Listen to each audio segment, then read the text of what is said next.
2 दिवसाआधी रवी राणा यांनी प्रहार जनशक्ती पक्षाचे उमेदवार दिनेश बुब यांच्यावर टीका करत दिनेश बुब हे रात्री जुवा खेळतात, दारू पितात अशी टीका केली. त्यावर आज आमदार बच्चू कडू म्हणाले की रवी राणा यांनी एवढ्या खालच्या पातळीवर जाऊन प्रचार करू नये.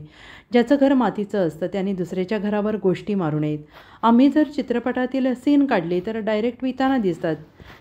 त्याचे समाजमनावर काय परिणाम होतात ते पाहिलं पाहिजे. रवी राणा यांनी पातळी सोडू नये. शेवटचे 4-5 दिवस राहिलेले आहेत. आम्ही खोलात हात टाकायला गेलो तर प्रॉब्लेम होतील. काल देवेंद्र फडणवीस नवनीत राणा यांच्या प्रचाराकरिता अमरावती दौऱ्यावर आले असताना त्यांनी बच्चू कडूंचे आणि त्यांच्या पक्षाचे नावही घेतले नाही. त्यावर बच्चू कडू म्हणाले, आम्ही देवेंद्र फडणवीस यांचे आभार मानतो. त्यांनी आमचं नाव घेतलं असतं तर अधिक संभ्रम निर्माण झाला असता. याचा अर्थ ते आमच्या बाजूने आहेत असं स्पष्ट आहे. ही आमची जमेची बाजू आहे. नवनीत राणा यांच्या फेसबुक पेजवरून एक पोस्ट व्हायरल होत आहे ज्यामध्ये बच्चू कडू हे हॉस्पिटलमध्ये ॲडमिट असताना त्यांना रवी राणा भेटायला गेले होते. त्या फोटोवर जेव्हा कोणीही नव्हतं साथीशी तेव्हा रवी राणा होते पाठीशी. विसरलात काय बच्चू कडू? अशा पोस्ट व्हायरल होत असताना त्यावर बच्चू कडू म्हणाले, मी पण रवी राणा यांच्या भेटीला गेलो होतो पण पोस्ट मला टाकता येतात. जेव्हा आम्ही एकत्र निवडणूक लढलो तेव्हा माझा फोटो वापरून रवी राणा प्रचार करत होते हे त्यांनी विसरू नये. नवनीत राणा यांना पाडण्यासाठी सर्वात मोठा हातभार कोणाचा असेल तर तो रवी राणांचा आहे. त्यांची जी भाषा आणि ते व्यवस्थित वागले असते तर ही वेळ आली नसती. नवनीत राणा यांना पाडण्याचे श्रेय रवी राणा यांना जाईल. अमरावती येथे वंचित बहुजन आघाडीचे जिल्हाध्यक्ष यांनी काँग्रेसचे उमेदवार बळवंत वानखेडे यांना पाठिंबा दिला. यावर बच्चू कडू बोलताना म्हणाले की या निवडणुकीमध्ये कार्यकर्त्यांना जो विचार पडतो ते तिथे जात असतात. त्या जिल्हा प्रमुखांचे किती परिणाम गावखेड्यावर होईल हा संशोधनाचा विषय आहे. कार्यकर्ता हा लोकसभेच्या निवडणुकीमध्ये फार मोठा घटक नसतो. काँग्रेसने आणि भाजपने दोघांनाही कार्यकर्त्यांना विश्वासात घेऊन उमेदवारी दिली नाही. कार्यकर्त्यांच्या विरोधात जाऊन उमेदवारी दिलेली आहे. त्यामुळे कार्यकर्ता हा संपलेला असून त्यांना पक्षाचा झेंडा धरावाच लागतो. पक्षाची जी अरेरावी आहे त्याचे परिणाम पक्षाला नंतर भोगावे लागतात. देवेंद्रजीचं मी आभारच मानतो. त्यांनी आमचं नाव घेतलं असतं अधिक संभ्रम निर्माण झाला असता आणि याचा अर्थ ते आमच्या बाजूनच आहे. त्यांनी नाव घेतलं नाही याचा अर्थ ते आमच्या बाजूनं आहे असं स्पष्ट आहे. त्याच्यानं ते आमच्यासाठी जमेचीच बाजू आहे. मला असं वाटते का कार्यकर्ता लोकसभेच्या निवडणुकीतला काही फार मोठा घटक विषय नसतं. कुठं काँग्रेसला विश्वासात घेऊन बळवंताची उमेदवारी झाली, कुठं रवी राणा नवनीत राणाची उमेदवारी, कार्यकर्त्याचे विचाराविरोधात जाऊनच उमेदवारी झाल्या ना. त्याच्यानं कार्यकर्ता लोकसभेमध्ये निवडणुकीमध्ये संपलेला आहे. पक्षाला हे माहीत आहे का झेंडा कार्यकर्त्याला पकडाच लागते आणि त्याच्यामुळं जी अरेरावी जे पक्ष नेत्यांची असतं त्याचं भोगावं लागतं परिणाम. ते आता दिसत आहे तुम्हाला. वाटतं राणानं इतक्या व्यक्तिगत खालच्या पातळीवर जाऊन प्रचार करू नये.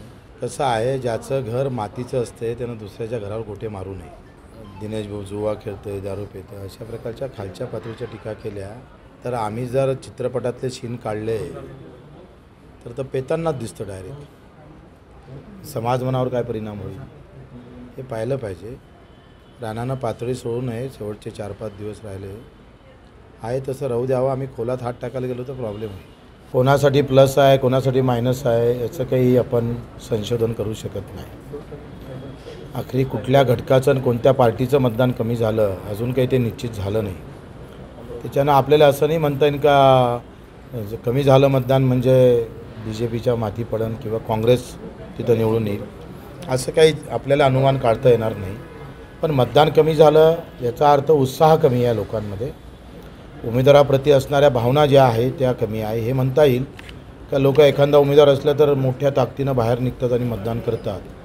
तर उमेदवाराप्रती आणि पक्षाप्रतीच्या भावना लोकांमध्ये लोकमानसामध्ये कमी होत आहे हे स्पष्ट दिसत आहे. मला असं वाटते का या सगळ्या निवडणुकीमध्ये इकडे तिकडे हा प्रकार आपापल्या पद्धतीनं कार्यकर्त्याला जे जे विचार पडतं तिकडे तो जात असतो आणि त्याचे आता किती परिणाम त्या जिल्हा प्रमुखाचे गाव स्तरावर होईल हा आखरी संशोधनाचा विषय आहे. आणि दोन्ही उमेदवार म्हणजे आंबेडकरजी ज्या पद्धतीनं फिरत आहे किंवा गावागावात मी काही पाहिलं काही गटतट निर्माण होण्याचा प्रयत्न सगळ्या उमेदवाराकडून होत आहे.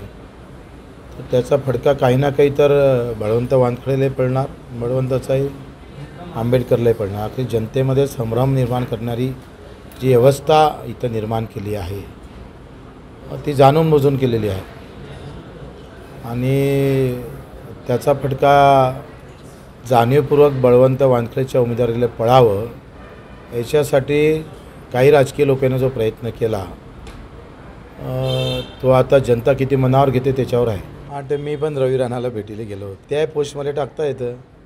रिडालोसमध्ये जेव्हा युतीनं आम्ही दोघंही लढलो होतो तेव्हा मला फोटो वापरून रवी राणा प्रचार करत होता पहिला. हे त्यांना विसरू नये आणि आम्ही कोणाला विसरत नाही. तुमची जे भाषा आहे ना, आज नवनीत जिल्हा पाळण्यासाठी सगळ्यात मोठा हातभार कोणाचा असत? रवी राणाचा आहे.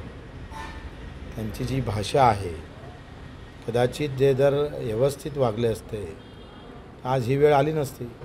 या पद्धतीनं मला वाटते सगळ्यात मोठं श्रेय जर कोणाला जाईल तर पडणारच आहे. तिसऱ्या नंबरवर जाईल.